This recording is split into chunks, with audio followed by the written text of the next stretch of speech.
자, 지난 시간에 이어서 수학적 모델 두 번째 시간을 가져보도록 하겠습니다. 지난 시간에는 수학적 모델이 무엇이고 수학적 모델링을 살짝 맛보기를 했다라면 오늘은 연구를 위한 수학적 모델링을 살펴보고 실질적인 수학적 모델을 한번 다시 살펴보도록 할게요. 그런 다음에 심리적으로 우리가 배움에 있어서 이 수학적 모델링과 어떻게 연결이 될 것이냐 가장 직접적으로 우리가 찾아볼 수 있는 것이 수치적 접근이기 때문에 이 부분을 한번 살펴보도록 하겠습니다. 자, 연구를 위한 수학적 모델이 무엇이냐라고 생각을 한다라면 굉장히 강조되어지고 있어요. 수학교육에 있어서 점차 최근에 이어서 더 강조되어진 것이 아마 여러분이 계속 많이 들었던 거 융합적 사고를 여러분한테 요구하는 것이 이것과 관련이 된다고 볼 수 있어요. 직접적으로 교육적인 측면에서 부각되는 부분은 수능 문제의 출제가 되면서부터 즉 최대 최소에 관한 문제라든지 변화율에 관한 응용 문제를 낸다라든지 여러분이 2학기 때 미적분을 공부하면서 자연스럽게 수능 공부를 하게 되면 이와 관련된 문제들을 많이 접하게 될 거예요.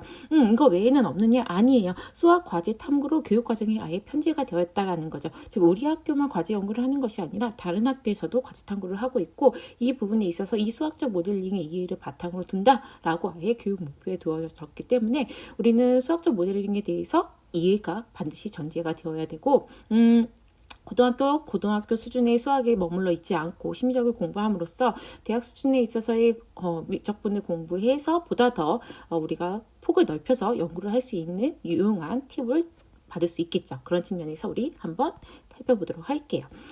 그리고 지난 시간에 이 4단계를 살펴보았죠. 이 과정을 통해서 우리가 수학적 모델을 만들고 이 수학적 모델을 통해 실생활 현상을 분석한다. 이것을 수학적 모델링이다 한다라고 이야기를 했어요. 그렇다면 우리가 수학적 모델링의 이해를 바탕으로 연구를 한다라는 것이 이 4단계를 모두 걸치느냐? 그건 아니에요. 수학적 모델을 활용한 연구는 연구의 목적에 따라 다르다라고 보시면 돼요. 실생활 현상으로부터 수학적 모델을 만드는 연구가 있는 거고요. 그리고 수학적 모델로부터 수학적 결과를 도출하는 이 과정을 연구하는 것이 있어요. 그리고 이 일련의 과정을 모두 연구하는 것이 있어요. 즉 무슨 소리냐? 파랭이와 노랭이를 통해서 최적의 수학적 모델을 만드는 거예요. 실제적으로 나타내는 현상을 굉장히 자세한 에러를 줄여가면서 만들 수 있는 수학적 모델, 즉 해의 존재성을 보여주는 연구가 있을 것이고요. 방정식 해가 존재는 해. 하지만 그것을 직접적인 구체적인 형태를 찾을 수가 없어. 그렇다면 어프로시메이션 솔루션을 구해야 되는데 그 솔루션을 구하는 데 있어서의 최적의 해를 구하는 방법 또한 연구가 되어지고 있는 거죠. 물론 이 일련의 과정을 모두 연구하는 것도 있다라는 거예요. 수학적 모델을 활용한 연구에 있어서 4단계를 모두 이용하는 것이 아니라 목적에 따라서 달라진다는 점. 그래서 연구의 동기와 필요성에 바탕으로 연구 문제를 해결하기 위해 수학적 모델을 어떻게 접근할 것인가 여러분이 결정을 해야 된다라는 거예요. 자, 실제적으로 한번 모델을 찾아보도록 할게요. 선생님들 2020년 하면 어떤 생각이 드세요? 코로나죠? 네, 코로나 맞아요. 그래서 여러분이 아마도 1학년 때 뭐 추가적으로 공부를 한다든지 하는 부분에 있어서 코로나와 관련된 연구 논문들을 찾아본 것 같아요. 여러분이 써낸 걸 보면은. 그런데 너무 흔하니까 제가 좀 요거는 제외하고 저는 준비는 했지만 굳이 여러분한테 보여드리지는 하지 않을게요. 그러면 한 가지 더 있었어요. 뭐가 있었나요? 뭐예요? 일식 있었어요. 선생님들 일식 보셨나요? 6월 20일경쯤에 6월 21일이었네요. 6월 21일에 2020년에 일식이 일어났어요. 이거 뭐냐고요? 저희가 이제 은하수폰을 사용을 하고 있는데 은하수폰으로 사진을 찍은 거예요. 그랬더니 역시나 이제 좋은 렌즈를 가지고 있지 않기 때문에 당연히 핸드폰에 있는 걸로는 찍을 수가 없어요. 고스트 현상으로 이렇게 현상만 살짝 캡처를 했을 뿐이에요. 고스트 현상이라고 하죠. 직접적으로는 안 보여지는데 자료를 가지고 오려고 했는데 이 자료로는 부족해서 이게 사실 사진도 이제는 저작권과 연결이 돼 있어 어떻게 할까라고 고민을 하던 중에 감 선생님한테 사진을 달라고 했어요. 공짜로. 어때요, 선생님들? 일식 관찰하셨나요? 잘 낮에 이제 일어났기 때문에 아마 이렇게 사진처럼 관찰하기 힘드셨을 거예요. 만원경이 있었으면 모를까 없었으면 아마 힘들었을 텐데 이 사진을 보고서 일식이 일어났구나 하고서는 여러분은 그냥 넘겼고 혹은 뉴스를 통해서 일식이 일어났구나 하고서 넘겼을 거예요. 여러분은 6월달에 아마 정신없이 바빴을 테니까. 자, 일식을 통해서 수학적 모델링을 어떻게 여러분한테 설명할 수 있을까를 고민을 하다가 요런 연구 문제를 가지고서는 여러분한테 이야기할 수 있겠구나라는 걸 생각을 했고 그 전에 앞서서 일식에 대한 좀 이해가 필요해서 다음 자료를 가지고 왔어요. 한번 영상을 보도록 하겠습니다. 자, 어떠셨나요? 다 알고 있는 내용인데 다시 한번 되짚어 보았습니다. 자, 우리나라에서 관찰된 이 일식에 대해서 어떤 수학적 모델링을 할까? 사실 조별학습 과제로 내드리려고 했었던 건데 우리는 이제 여건상 우리 같이 고민해 보도록 할게요. 저는 무엇을 봤냐면 아까 영상에서도 봤겠지만 점점 이렇게 가려지면서 요 태양이 어두워져요. 뭐냐면 태양 자체가 어두워진다기보다는 태양이 가려짐에 따라서 점점점 주위가 어두워지는 것을 영상 속에서 확인을 할 수 있었죠. 그런 부분을 수학적으로 어떻게 이야기를 할 수 있을까를 고민을 해 보았어요. 무슨 소리냐면 방금 보인 것처럼 이게 달에 의해서 가려진 거잖아요. 이만큼 가려졌어요. 달에 의해서 요만큼 가려졌고요. 달에 의해서 요만큼 가려졌어요. 즉 가려지는 거에 따라서 가려지는 너비에 따라서 태양의 밝기가 변화가 있다. 앞서 영상에서도 그 미세한 차이를 좀 느껴보셨나요? 우리가 이걸 수학적으로 내가 이야기를 하고 싶다 해서 연구 주제를 이렇게 가지고 왔어요. 일식이 일어나는 동안 달에 의해 태양이 가려지는 부분이 시간에 따른 태양의 밝기 변화에 영향을 미치는가? 그 영향에 미치는 것을 수학적으로 고찰해 보겠다라는 거예요. 오케이. 그러면 달과 태양에 있어서의 우리가 뭘 파악해야 된다? 변인을 파악해야 된다라는 거였죠. 변인을 파악했을 때 태양의 반지름은 스몰 r이라고 하고요. 달의 반지름은 라지 r이라고 할게요. 자, 일식이 일어나기 위해서는 스몰 r이 라지 r보다 작거나 같을 때 일어날 거예요. 그렇죠? 그 다음에 타원형 궤도로 공전을 하고 있고요. 지구와의 거리가 있을 것이고 각지름이라는 것도 있고 이런 부분을 다 고려를 해야 될 거예요. 변인을 분석해서 변인들 사이에 관계를 도출을 하게 되는 거죠. 그 관계에 도출해서 우리가 식을 분석하고 그 식의 해를 구함으로써 무엇을 이야기를 할 수 있다? 내가 연구 주제에 대해서 이야기를 할 수 있다는 걸 결과를 도출하고 그 결과를 통해서 나만의 함의점을 도출을 하면 되는 거예요. 그런데 앞서 이야기를 한 것처럼 우리 지난 시간에 자연학화 운동으로 변환했죠. 뭘? 패러그레이딩 운동을. 그렇다면 가정을 우리는 이 문제에서 어떻게 둘 것이냐. 달과 태양이 모두 원이라는 형태를 가지고 있습니다 라고 가정을 해야 될 거예요. 물론 달과 태양은 원이 아니에요. 알고 있어요. 하지만 우리가 지금 궁금한 게 뭔데 가려지는 요 부분의 넓이에 따른 태양의 밝기의 변화율인 거잖아요. 그렇죠? 영향을 미칠 것이냐 미치지 않을 것이냐 미친다라면 어떻게 미칠 것이냐 그거에 대해서 연구의 목적이기 때문에 달의 어떤 모양이라든지 이런 것이 궁금한 게 아니라 요 가려지는 너비가 궁금한 거잖아요. 해서 달과 태양을 모두 원이라 가정하겠다. 그리고요 지구에서 관찰하면 달과 태양의 이동 경로는 당연히 곡선이겠지만 지구에서 바라봤을 땐 그 미묘함에 직선으로 볼 수가 있기 때문에 우리는 직선이라 가정을 하겠다. 그리고 물론 알아요. 달과 태양의 속도는 다르다는 거 알겠지만 그 속력이 일정하다 가정하겠다. 왜 우리의 지금 포인트는 요게 변인인가 나머지를 상수화하겠다라는 거예요. 자, 태양 표면에 따라서 분명히 밝기의 변화가 있겠지만 우리는 그것이 균등하고 변화 없어요 라고 가정을 하겠다라는 거예요. 뭐에만 영향을 받겠다. 가려지는 부분에 대해서만 영향을 받고 우리가 고민을 해보겠다라는 거예요. 그래서 변인이 태양의 반지름, 달의 반지름이 있을 거고요. 태양과 중심 사이에 있어서의 최소 거리를 이야기할 수 있을 것이고 접하는 순간에서의 거리, 그 다음에 일식이 진행되는 시간, 그리고 수직거리, 태양의 원래의 밝기를 이렇게 라이팅 선이라고 논다라면 일식이 일어났을 때 이클립스에 대한 라이팅을 생각을 하겠다라는 거예요. 그럼 뭐예요? 요 넓이에 따라서 태양의 밝기의 변화율을 보겠다라는 거죠. 선생님들 요 넓이 구할 수 있지 않나요? 우리 여러 많이 했잖아요. 중학교 때 많이 했죠. 왜 계속 부채꼴에서 삼각형을 빼라니 이걸 왜 궁금해하는 거야? 이 넓이 왜 궁금해하는 거야? 라고 생각을 하면서 문제를 풀었던 기억이 있는데 여러분도 그러셨을 것 같아요. 넓이 구할 수 있잖아요. 부채꼴에서 삼각형을 빼면 되겠죠. 그럼 부채꼴의 넓이와 삼각형의 넓이를 어떻게 구하느냐? 주어진 변인들 사이에 관계식을 도출해서 여러분이 구할 수 있겠죠. 잠시 화면을 정지해놓고 한번 구해보시겠어요?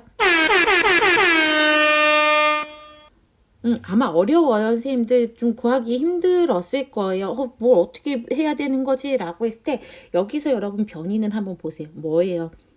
넓이. 태양과 달에 있어서 이 넓이가 밝기의 변화, 넓이에 따른 밝기의 변화예요. 그러면 가려지지 않았을 때의 태양의 넓이가 있을 거예요. 뭐? 파이 r 제곱. 그렇죠? 그런데 가려졌을 때의 넓이가 있을 거예요. 달에 의해서. 그러면 전체 라이팅이 원래 선에 있어서는 파이 r 제곱일 거예요. 그런데 가려짐으로써 요 남은 부분에 있어서의 넓이가 밝기에 영향을 미치는 거니까 파이 r 제곱 마이너스 우리가 어디 부분 요 부채꼴에서 삼각형을 빼서 2배를 하는 요 도형의 넓이를 빼면 되겠죠. 다 구하셨어요? 그러면 여러분이 알고 있는 미분과 초월함수의 성질들에 의해서 즉 삼각법칙, 삼각비의 법칙을 이용을 해서 다음과 같이 쫙쫙쫙 이퀘이션들을 구할 수 있을 거예요. 해서 우리는 수학적으로 계산을 할 수 있다라는 거예요. 이건 좀 선생님 지난 시간에 뭐였죠? 이순신 장군의 순계보다 좀 의미가 있는 것 같아요 라는 느낌이 오시나요? 근데 어렵지는 않죠. 단순해요. 그냥 넓이의 비율을 해서 밝기의 변화. 그리고 실제적으로 이게 만약에 페이퍼를 준비를 한다라면 뭘 더 넣으면 되겠어요. 직접 여러분이 관찰한 데이터나 직접 관찰을 못했다라면은 여러분이 관측소에 대해서 자료를 요구를 할 수 있으니까 그걸 통해서 비교 분석을 할 수 있겠죠. 실제적으로 논문이 있습니다. 2006년에 나온 논문이고요. 이 논문이 여러분이 방금 구한 그것과 다를 바 없이 진행이 돼요. 고등학교 수준에서도 충분히 할 수 있고 할 수 있는 게 논문에 실린 정도네요. 한번 여러분이 논문을 찾아보면 어렵지 않게 이해하실 수 있을 거예요. 해서 계기 일식일 때 우리가 했던 이 밝기와 실제적으로 데이터 값을 비교했더니 차이가 많지 않더라라는 거예요. 수학적 모델링 조금지는 이제는 좀 연구 같다라는 느낌이 오시나요? 그럼 이제 여기서 끝낼 것이냐. 방금 다뤘던 연구를 통해서 여러분이 좀 더 후속 연구로 무엇을 생각할 수 있을까요? 제가 여러분이 이제는 과제 연구나 뭐 이렇게 학술제 발표를 할 때 제일 먼저 물어보는 것이 기존 논문과의 차이가 무엇이냐, 새로운 논문 주제가 많으냐라고 물어봐요. 그럼 여러분은 제가 지금까지 찾아본 논문 중에서는 이런 제 연구 문제를 가지고 한 게 없기 때문에 이건 새롭습니다라고 주장하는데 그 답을 원하지 않아요. 만약에 여러분이 대인 면접에서도 교수들이 그런 질문을 했을 때 그런 답을 원하지 않아요. 그거는 차후에 실제 수업에서 이야기를 하도록 할게요. 그 다음에 여러분이 페이퍼를 쓰게 된다면 마지막에 여러분이 함의점이 있어서 포인트가 하나가 더 있어요. 뭐냐면 내가 지금 연구한 게 완벽하지 않아서 이런 부분에 있어서 후속 연구를 좀 고민해보고 싶다라는 것을 이야기하는 함의점을 많이 보게 될 거예요. 좋은 연구 논문 중에 하나예요. 내가 부족함을 인정하라는 게 아니라 내가 여기까지 지금 연구를 했어. 그런데 이 연구를 하다 보니까 이런 연구 문제도 있고 이런 연구 문제도 있어. 그래서 이런 건 후속 연구로서 향후 연구할 거야 라고 내 생각을 이야기할 수 있는 거죠. 여러분이 이 문제를 통해서 후속 연구 무엇을 생각하실 수 있을까요? 다 했는데 뭘? 그쵸? 이런 주제를 잡았더라고요. 벌써 6년 후에 잡은 거네요. 뭐냐면 여러분 이미 이제 지구과학에 있어서의 지식을 알고 있어요. 실제적으로 태양의 모든 면적의 밝기가 같지 않죠. 그쵸? 림 다크닝이라는 현상은 여러분이 이미 알고 있어요. 즉 가장자리로 갈수록 더 어둡다라는 거예요. 그쵸? 근데 얘가 이렇게 가려지면은 가장자리가 새로 생겨버리게 되죠. 그랬을 때 밝기 변화가 그냥 전체 면적으로 비율을 하면 오차가 크다라는 거예요. 실제적으로 변이는 좀 더 상세하게 조절하면 앞서서는 상수화했던 조건을 변인화해서 우리가 보다 더 에러를 줄이는 거. 실제 관측값과 에러를 줄인다라는 거죠. 연구 진행에 있어서 좀 이해가 가시나요? 이런 측면에 있어서 단순히 연구 문제를 찾는 것이 아니라 그 일련의 과정이 이해가 되어야지 이런 연구 문제를 잡을 수 있고 이 연구 문제에서 끝나는 게 아니라 연구 방법을 도출하는 데 있어서 무엇이 필요하니까 미적분학이 필요하다라기 때문에 우리가 심리적을 공부하는 거죠. 실제적으로 심리적인 뉴메리컬 어널리시스에서 많이 이용이 돼요. 이게 뭐예요? 모르셔도 돼요. 그냥 한 번에 쭉 정리를 한 거고 앞서 이야기를 한 것처럼 이퀘이션을 푸는 방법은 여러 가지가 있는데 바이제션, 뉴턴 메소드, 픽스드 보이드, 인터랙티브 메소드 이런 것도 있다라면 시스템 뭐냐면 연립방정식 다른 거 없고요. 실제적으로 여러분 하나의 이퀘이션을 푸는 경우는 많지 않고 시스템을 많이 이용을 하고 그 시스템을 푸는 방법도 많아요. 여러분이 심리적 원투를 배우면서 바로 느낌이 오는 것은 이 세 번째 Numerical Differential과 Numerical Integral에 대해서 이야기할 거고, 이번 학기 때 포인트를 잡을 부분은 테일러 디어럼이에요. 이번 학기 최종 목표라고 해도 과언이 아닌 테일러 디어럼을 보시면 되겠을 거예요. 그리고 나서 이니셜 밸류 프로블럼을 푼다든지 바운더리 밸류 프로블럼을 푼다든지 이런 프로블럼을 푸는 데 있어서 앞서 이야기한 것처럼 어널리시스 솔루션이 존재하는 것은 증명할 수 있을지언정 그것의 구체적인 형태를 찾지 못했을 때 거기서 끝나는 것이 아니라 무엇을 찾자? 어프로시메이트 솔루션을 찾자. 그렇다면 어프로시메이트 솔루션을 찾는다는 것은 유한 세계로 가지고 와야 되는 거야. 파이나이트 디멘전을 가지고 있는 세계로 가지고 오고, 그때 무엇을 우리가 얘기를 할 거냐면 벡터 스페이스를 얘기를 할 거예요. 그러면서 이런 방법들이 있다라는 거예요. 모르셔도 돼요. 그냥 정리 한번 했을 뿐입니다. 자, 수치적 접근에 있어서 다시 한번 설명을 하도록 할게요. 선생님들이 이 일련의 과정에 있어서 약간의 좀 느낌이 와야지 심리적으로 공부하는 데 있어서 이런 거구나, 내가 이래서 이런 걸 공부하는구나 라는 게 이제 오기 때문에 다시 한번 또 설명을 해보도록 할게요. 가장 이제는 대표적으로 예시를 드는 것이 심장이에요. 심장이 있으면 여러분 인공심장 다는 거 얘기하죠. 인공심장에 배터리가 달아서 배터리를 갈아야 되는 수술을 해야 됩니다. 여러분 의학 드라마 보신 분들이 있으면 꼭 나오는 게 인공심장 얘기가 많이 나올 거예요. 이식 말고. 그러면 이 인공심장은 뭐냐? 그냥 기계를 그냥 집어넣는 거냐? 기계가 알아서 뛰는 거냐? 그게 아니라 무엇이다? 수학적 모델링을 통해서 그 모델을 집어넣은 거예요. 앞서 이야기를 한 것처럼 실제 현상에 있어서 수학적 모델 사이에 분명히 에러는 존재할 거예요. 여러분 심장 만들 수 있나요? 저는 못 만들어요.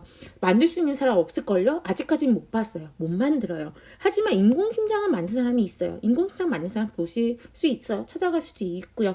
하지만 그 사이엔 에러가 존재한다라는 거죠. 그 에러를 줄이기 위한 연구 또한 수학적 모델을 가지고 연구한다라고 이야기를 했어요.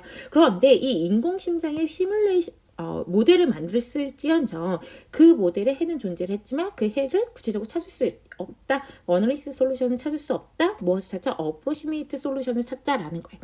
어프로시메이트 솔루션을 찾기 위해서 우리가 에러를 줄여나가는 최적의 연구 방법들을 찾는다라는 거죠. 그런데 이 어프로시메이트를 시킨다 하더라도 어떤 개념이 들어가냐면 리미트 개념이 들어가요.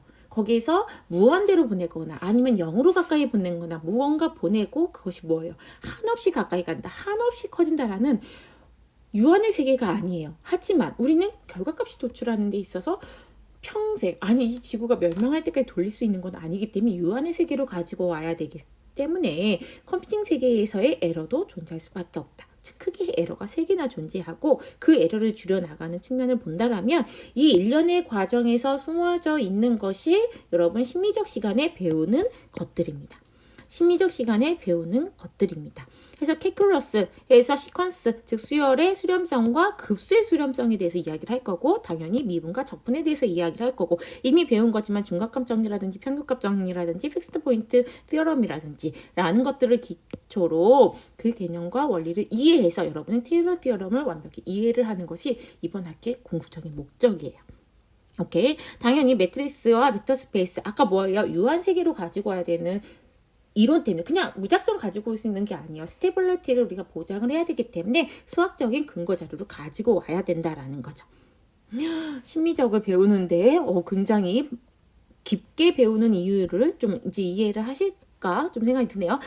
지난 시간에 설명했던 그 자연학화 운동과도 이야기를 할 수 있겠죠. 방금 이야기했던 에러 3개의 존재성을 여러분이 보실 수 있다라는 거예요. 자, 수학적 모델을 활용한 연구에 있어서요. 요걸 이야기를 한다라면 앞서 이야기했던 그 자연학화 운동과 이야기를 한다라면 실세계 현상을 수학적 모델로 가지고 오는 데에서 여러분이 노력해야 될 것은 해의 존재성이겠죠. 그리고 해가 여러 개 있으면 안 되겠죠.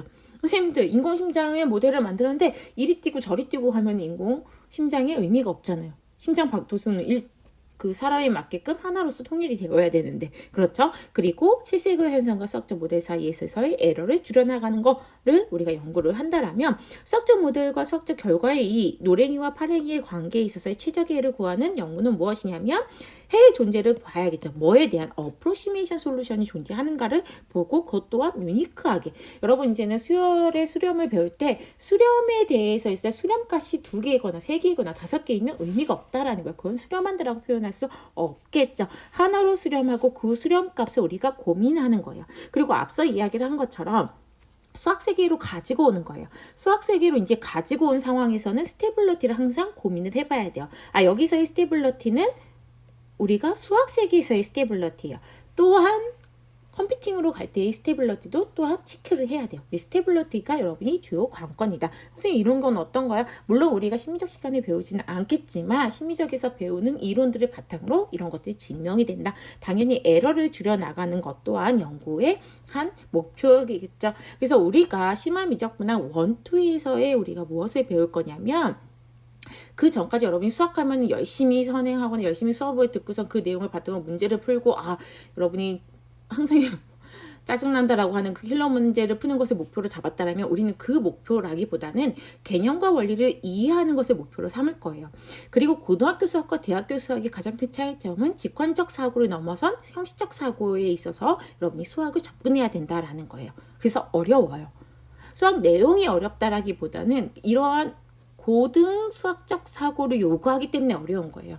여러분이 심리적을 듣고 나서는 가장 힘들어하는 것을 토로하는 게 그거예요. 선생님 대학 수학이지만 고등학교 수학으로 가르쳐 주시면 안 돼요? 안 돼요. 최대한 여러분의 수준에 맞춰서 제가 가르치기는 하지만 이것 자체가 요구하는 게 형식적 사고이기 때문에 어려운 거 맞아요. 여러분이 머리가 나빠서 어려운 게 아니에요. 여러분은 충분히 능력이 되잖아. 이거 자체가 어려운 거니까 어려움을 여러분이 받아들일 준비가 되어야 해요. 어려워 괜히 신청해서 막 욕할 게 아니라.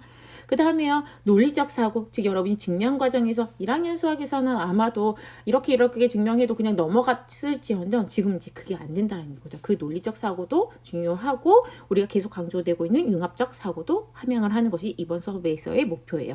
그리고 저는 조별 협력 학습을 주된 수업의 스타일로 가지고 온다라고 했어요. 즉 수학적 의사소통을 여러분이 계속 관찰할 거고, 관찰하는 거에서 끝나는 게 아니라 여러분이 실제적으로 말을 해보고 소리내서 말을 해보고 소리 나는 것을 들어보고 함으로써 여러분의 사고를 발전시킬 수 있어요. 이것이 수학적 의사소통 능력으로서 굉장히 중요한 거고, 이게 그냥 단번 해결되고 단번에 함양되는 것이 아니라 꾸준한 지속적인 교육에 있어서 함양이 되는 거기 때문에 우리 수업 시간에 열심히 여러분이 적극적으로 조별 활동을 해주시기를 부탁을 드리도록 할게요. 그리고 그 또한 협력학습을 전제로 하겠죠.